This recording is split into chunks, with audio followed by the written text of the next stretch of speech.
Hi guys! So welcome back again on my channel. So meron na siguro akong na-video kung meron nakapanood sa inyo. Is nag-review na ako ng iPhone XR dati and that was white iPhone XR. So in this video, i-review natin itong orange iPhone XR. Tignan nyo naman kung gaano kaganda ang iPhone XR na color orange. So sayang nga lang, hindi na nirelease si iPhone 11 with the orange color. Pero isa to sa pinakagusto kong kulay ng iPhone XR talaga yung orange. So sana meron nga sa iPhone 11. Sa iPhone 11 kasi tinanggal yung ganito pero pinalitan nila na mint green. So yun. So this is the interface of the iPhone XR and iPhone XR only support the iOS 18 update. So hindi na siya naka-receive ng iOS 26 update. So yun.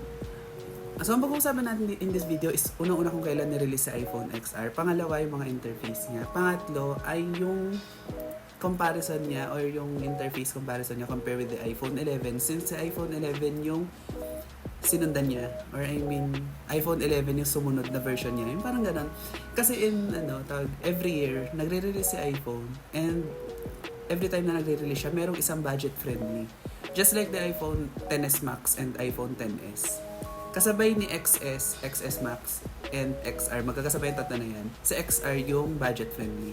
Sa iPhone 11 naman, sa iPhone 11 Pro, 11 Pro Max, and iPhone 11. Sa iPhone 11 yung budget friendly.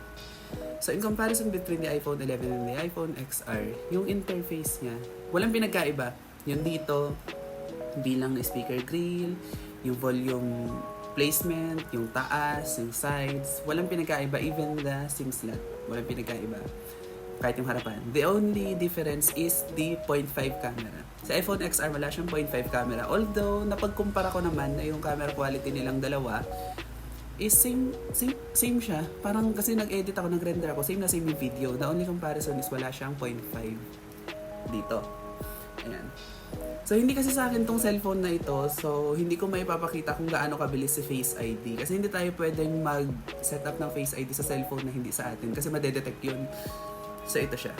Ayan. So, hindi sa akin yung phone. Makikita yung ibang pangalan yun nasa Apple ID.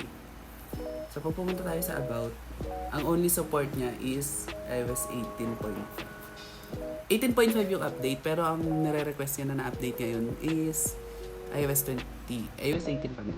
So, wala siyang iOS 26. Another thing pala is nadedetect din niya if SIM lock siya. Ito kasi SIM lock to, since sa smart siya naka-lock. Smart kasi siya galing. Tapos yun. So, next clip na tong video na to, ipapakita ko naman is yung comparison nila ng iPhone 11 or yung pinaka-greatest na lang niya. Ayan. So, paano nga ba malalaman if original si iPhone? Unang-una, how to know if the iPhone is original. Pangalawa, kung blacklisted ba o hindi yung cellphone. So, ang gagawin ninyo is i-open itong dialer na to. Ayan. Tapos keypad. Tapos asterisk #06. Hashtag. So, dito yung makikita yung device info. So, kapag may lumabas na ganyan, ibig sabihin, hindi blacklisted si iPhone. Ayan, may lumabas siya na ganyan. So, dito tayo sa camera. Ayan yung camera niya. Hindi na ako magta-take na photo. Papakita ko na lang kung gaano kabilis yung response. Sa harapan naman, and by the way, yan pala yung phone ko. Ginagamit yung camera yung cellphone ko. Ayun siya. And meron na rin siyang portrait mode. Yung una ako dating nakahiram ng iPhone XR, gusto ko yung portrait mode niya. Kasi nga, sobrang kinis ng portrait mode ng iPhone XR. Unlike sa iPhone 11 kasi medyo hindi ko siya gusto. Kaya kitang-kita nyo naman, Ayun, yung camera quality ng iPhone 11. Pero ang gusto ko lang din sa iPhone 11, naka-wide siya. Tinan nyo to, tinan ito magic na to. Kapag giran nyo lumalapit. Yan ang camera quality ng iPhone 11. Yan siya. Tapos pag ganyan wide. Ayan. So ganun. Wala lang, share ko lang. And also pala, ngayon kasi hindi na to noticeable, pero dati noticeable siya, lalo yung mga year na iOS 11 pa lang yung nire-release. Kasi dati, si iPhone XR wala siyang 3D touch. Same as the iPhone 11, wala silang mga 3D touch. Unlike sa mga Pro version, like yung halimbawa iPhone XS and XS Max, meron silang 3D touch. Sa iPhone XR wala. Sa iPhone 11 Pro and 11 Pro Max, meron din silang 3D touch. Sa iPhone 11 wala. Yung 3D touch, ito yung parang pag ginanon mo, may lalabas na ano. Yan kasi may lumalabas na eh. Since nirelease si iOS 15, hindi naramdam ni iPhone XR and ni iPhone 11 na wala silang 3D touch. Kasi meron na silang function na kapag ginanyan mo, lalabas ang mga choices of action, something ganun. So yun lang. Tapos, isa pa pala sa nagustuhan ko dito is meron siyang app na freeform. Ganyan. Yung update niya is meron pa siyang freeform. Freeform, ano siya, tawag dito, para siyang forum, something ganun. Na yung, nawala, hindi ko alam, or baka depende lang sa iPhone X kasi walang ganun. Tapos, ito kasi XR meron. Tapos, yun.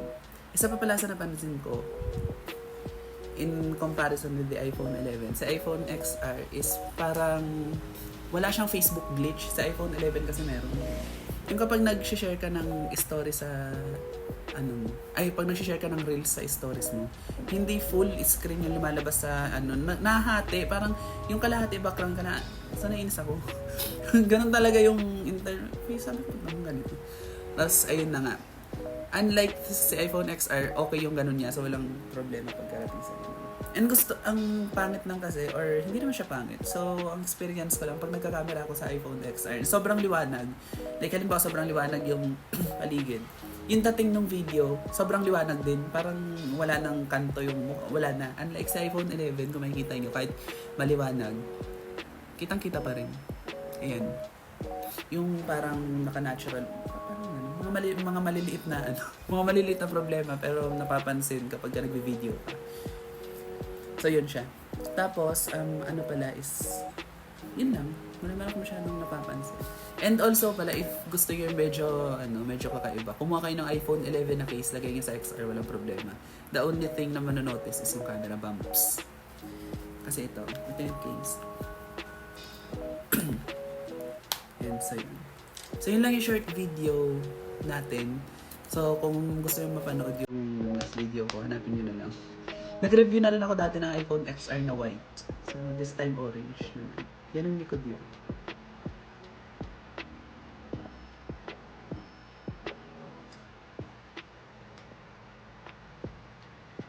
Mag-picture na ako for thumbnail.